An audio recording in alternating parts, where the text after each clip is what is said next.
Okay, my friends, Ruben Obed here, transmitting live from GB Music Group Studios in Dorado, Puerto Rico. And I'm bringing a little video. It's not going to be too long, but it's about why I prefer a 12-volt battery slash solar system to other voltages. Okay. Now, that said, I am aware. Well, let me backtrack a little bit. Um, I'm a DIYer in terms of this whole solar thing. I have a few videos. I have, battery bank system that I've been building up. If you want to check it out, it's on my channel. You know, and I'm really happy with my system. And a lot of people, as I've been building my system and going through this solar journey, a lot of people have said, hey Ruben, 24 volts is more efficient, 48 volts is more efficient, oh, you should get these batteries are better, and blah blah blah. Okay. And I'm the type of person that I don't follow the mainstream of things. I try, to I look at things a certain way and I analyze it, but then I take my own final decision in the end. And I'll give you, for example, okay, one of the examples is this. I'm not an electrician. I don't have that much knowledge, in terms of solar. So I feel safe working with 12 volts. I feel safe. The skin, the skin's resistance is, will not allow you to get shocked if you touch with your hands, a battery, a deep cycle battery or a car battery. So I feel relatively safe working with a 12-volt system, learning from this 12-volt system, which I have, and it works wonderfully. Now, the other aspect of safe, when I say safe, well, if I was working on 120 volts AC, man, I'd be scared as shit to touch them cables. Just one little touch and you're dead, man. That's not gonna happen with 12 volts.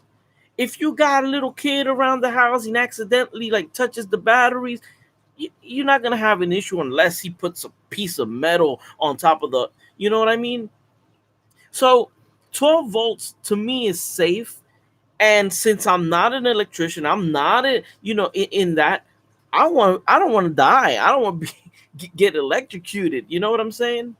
So safety. I think I made that clear already. Now, the other thing with 12 volts. All right, 12 volts is wonderful because I can go to any auto shop and pick up a battery charger that charges 12 volts and charge my battery bank, which is what I currently have. I have 6 deep cycle batteries in parallel, and then I have some other batteries separate. But if I would have put my battery bank at 24 volts, then I'd have to be, every time I want to recharge it or something, I have to be disconnecting cables because then charge this bank first and then the other. I don't want to deal with all that crap. You know what I'm saying? So right now my batteries are 12 volts in parallel, and I take my charger and I plug that thing in and I leave it on there on maintain mode, and it does it. When the power goes out, power went out. I used my batteries. Power came back. It's already plugged in, so it charges right back up. I don't gotta mess with it. You know what I'm saying? And I feel safe because it's 12 volts. So what do I do? Well, I religiously, I don't play around with the water. I check it every freaking month. I have a little sticker on the side of my battery, and every month I erase whatever and check on and check again. And I don't fail with that. And I monitor my batteries. I'm constantly looking at, that's at 13.4. Okay, the solar. I'm constantly looking at it, because I got it in my living room, which is another big no-no. People say, "Oh, those batteries can gas up, and that's toxic." And I got my look. I live in Puerto Rico, guys. All right, over here it's hot. You got to have the windows open. You got to have the doors open. Fresh air is coming in and out, so I'm not worried about my batteries, gassing up with some hydrogen because there's constant airflow in my house. And I have my huge, enormous battery bank right there in the middle of my living room next to four windows where the air comes in, and I got a fan right above it. I'm not worried about that. You know what I'm saying? I'm not worried about that. I have never even smelled anything bad coming from my batteries, and that is why. So a lot of people would say, "Oh, well, you should get a battery box." Why would I get a battery box? I mean, if the whole purpose is for that um, hydrogen not to accumulate, then I don't want to accumulate. I'm gonna leave it in the open box. You know what I mean, in the open air. I don't want it in a box. So that's just my thought. Who knows? I'm probably crazy, guys, but I'm not recommending you or anybody to do this. I'm doing this because I that's how I want to do it. You know what I'm saying? But 12 volts. Look, practicality. I could go to the hardware store and buy a little 12-volt LED light and solder on some cable, boom, hook it up to the battery. I could put lighting in all my house. That's what I did too. You know, I could use a regular little switch, 12 volts. I can if my inverter goes bad, I go to the auto shop, the Pep Boys, AutoZone, Advanced Auto Parts. Give me another 12-volt inverter. Boom. I'm back on track. You know, practicality, functionality. That's what I'm about. You know what I'm saying? Now, the thing is this.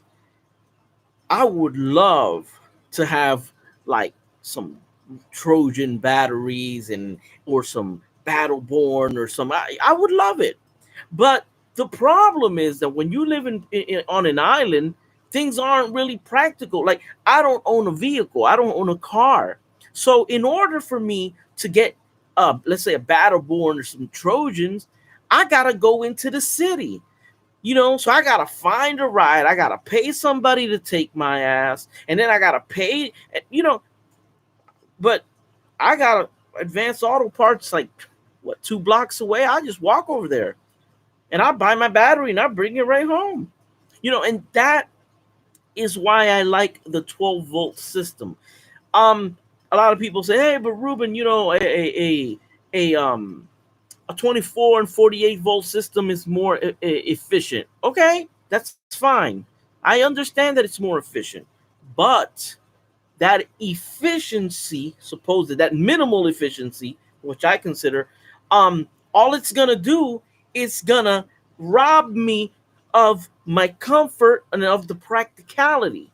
You know, so I'd rather, to make up for that lack of efficiency, I'd rather just get two more batteries. You know what I'm saying? I'd rather just get another.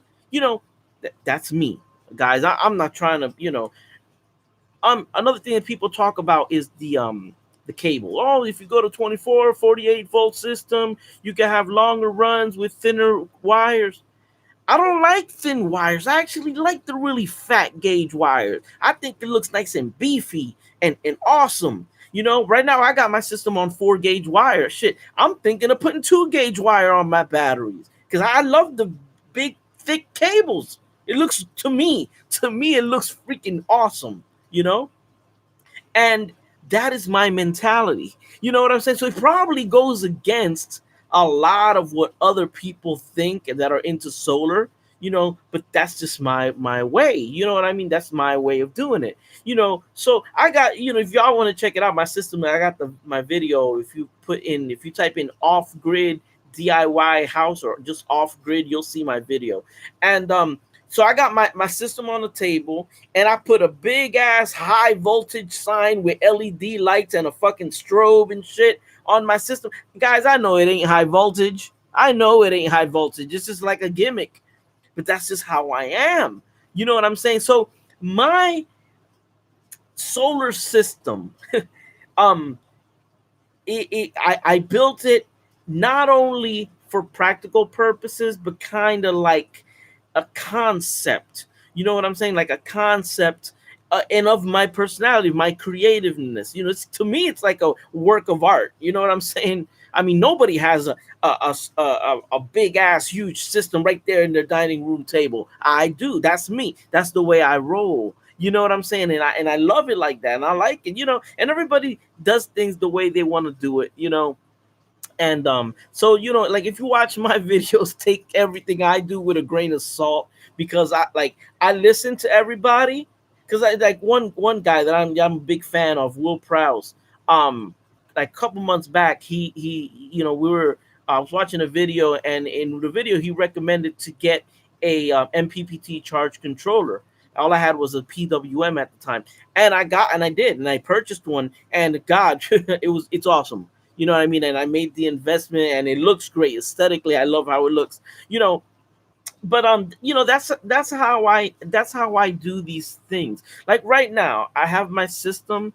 I'm building it up with up the solar panels. Let me talk a little about that, guys. I live in Puerto Rico. All right, in Puerto Rico, we have a big problem with shipping. Right now, if you go to Renogy, you go to Rich Solar, they sell 100-watt panels for like 100, 120 bucks. I wish I could buy them for that price. I wish, but I can't, because if I pay 120, then the shipping is another 90, 100 bucks, and I'm not gonna pay $200 for one 100-watt panel. It's ridiculous. And like I said, I could probably find it somewhere in Puerto Rico, but I don't own a car. So I'm not gonna like drive myself crazy. So what do I do? I buy 30-watt panels, and I get free shipping on them things. So, my plan is this. My goal is to have right now 390, I think, was the limit of my MPPT charge controller. I want to have 390 watts of solar on my roof, all comprised of 30-watt panels. Why? Because I get free shipping on these things, and I can afford buying them like one by one. So they're only like 40 bucks. So I'll buy one, add it to my system, another one, add it to my system. That's what I've been doing. Now I am well aware that there are going to be deficiencies, and losses, because of the fact that, if you have like a 100-watt panel, or a big panel, it'll probably put out, what, 8 7 8 amps. But me doing it my way, I'm actually going to lose in terms of amperage. I'm going to have less amperage because of losses. But like I said, practicality. It's more practical for me to just buy another 30-watt panel to make up for those losses. I get the Mighty Max solar panels, 30-watt. They look just like the 30-watt Renogy's. I think it's probably the same shit, but they got the aluminum and tempered glass in the front, a nice junction box in the back, thick cable. Those cables, they look, I would say they're about 6 gauge. Nice, really nice, solid panel. And I get it free shipping too for 37 bucks on eBay. So that's how I'm trying to build my system. I'm really happy with my system right now. I'm trying to get more solar panels. You know what I mean? But things are tight. So every if when I get a customer in here in the studio, and I got to take care of bills, but I try to take out a little money left, on the side to order myself another solar panel. But that's what I'm doing right now. Another different approach that I'm taking towards solar, right? Once I'm finished this solar system, then I'm gonna move on to make another small system, but for only just to run the refrigerator by itself. So like that, I don't have to touch this system. I don't have to hook up the refrigerator to this. I'll have that solar system is specifically for the refrigerator. But I haven't gotten to that point. So right now, like I have tested out the refrigerator with my system, and it works. But the main system that I have, I don't want to run the refrigerator with that. I want to run everything else except the refrigerator. So that's kind of like the purpose of it right now. But like I said, guys, I mean, I don't have all the answers. There's a lot of people here on YouTube that know a lot about solar, but at the same time, they might know a lot about solar, but they don't know a lot about your personal situation. So my advice to you is take everything, analyze it, receive what is beneficial to you. If something is not in accordance to like what you are able to do, then you know what? Take a different route. Take a different route with it. If you can't afford the MPPT controller, fuck it, get the PWM. They got PWM charge controllers for like $10. They might not be the best, but damn, they work. You know what I'm saying? So there's no excuse, man. There's no excuse. You know, uh, with if you got a little battery charger and a car battery, and I'm not recommending car batteries because we all know it's better a deep cycle battery. But if all you have is a car battery, you get yourself a little inverter, 400-watt inverter. You can pick it up anywhere, you know, and power goes out. You get a hurricane. You know what? Your ass could turn a fan on. You know what I'm saying? If you don't got solar, don't worry about it. You know what I mean? Because what I used to do during Hurricane Maria, I didn't have anything. I didn't have a system. I had one battery that I got at Walmart. It was a car battery. And when I would run out of power, there was a tire shop up the street. And I would use that battery just to charge my phones, a little LED light here and whatnot. And I'd grab that battery every 1 or 2 days, right? And I would walk all the way to the tire shop and I'll pay $5 and they charge it up in an hour and I would bring it back. That's what I was doing during Hurricane Maria. I didn't have a solar system, you know. I had $5. Go to the tire shop. Hey, can you charge this for me? In an hour, I go pick it back up, and I still have that battery. And that battery is in perfect shape. Now I have that same battery on a maintainer 24/7, and it's perfect, and it's a car battery. I mean, but I still use it, it still functions. It's a system, so it has its own little inverter. And what I'm trying to say, guys, is this, and just I was gonna make this a short video, but I kind of like rambled on. What I'm trying to say is this: don't fall into the trap of doing things the ideal way. I mean, if you can do it the ideal in the proper way, go right ahead and do it. But like I said, don't close. Think outside of the box. Sometimes that's what I'm trying to say. You know what I mean? Think outside of the box. Work with what you have. Work with your limitations. Work with your demographics. Work with your income. Because the person that is recommending something on YouTube, they have another reality, and their reality is not your reality. So your solar system should cater to your reality. And if your reality, all you can have is a 20-watt panel, so be it. Then you know what? Adjust yourself to the power that a 20-watt panel can bring you, you know, and try to build it up from there. That's my best advice. But the biggest advice that I can give you, and with this I'll close out, is this: get prepared. Not only with a little small solar system, get prepared with food.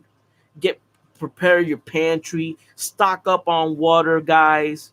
Even if you're living in the States, I'm not talking about only people here in Puerto Rico. Anywhere, anything can happen. An EMP, Yellowstone could blow. We could have a economic crash. There could be a war, or it could be something as simple as the power company just cut your shit off because you didn't pay it. You gotta be prepared for what may come, because it's only a matter of time. Something's gonna come. Something is gonna come. It might be you might get sick. You might not be able to go to work, and then all of a sudden, boom, you get your power cut off. Then what you gonna do? Me, I have a DIY rain barrel system. I got over 1,000 bottles of Pepsi stored up in a room filled with clean water. That's what I'm doing. I just want to be prepared for whatever. You never know, man. Look at what's happening in Venezuela. That shit can happen here. That shit can happen in USA. Don't think that it can't happen to you. That is the most fatal mistake you can make, is to think that it can't happen to you. Better be prepared. And like I said, being prepared is the key. And be prepared with your spiritual life, because Jesus is coming and you don't want to end up in hell. So accept Jesus as your Lord and Savior, regardless of your condition. If you're an addict, if you're gay, if whatever, man, whatever, God will sort that out. If you accept Jesus and you confess Him your sins, and you tell Him that you believe in Him as Lord, you will go to heaven. That's it. That's all I gotta say, guys. Confess it with your mouth, in your house, in your private room, wherever you at. Just tell Jesus, send a prayer out, and tell Him that you believe in Him and that you want to be saved. God will save you immediately, no questions asked. Immediately. All right. So that's the biggest prep you could do. Prep yourself for the afterlife, because Jesus is real and hell is real. And believe me, you don't want to go to hell. So God bless you all. Take care. And Ruben Obed here. If you got any questions, you can write to me, and I always answer back. Peace.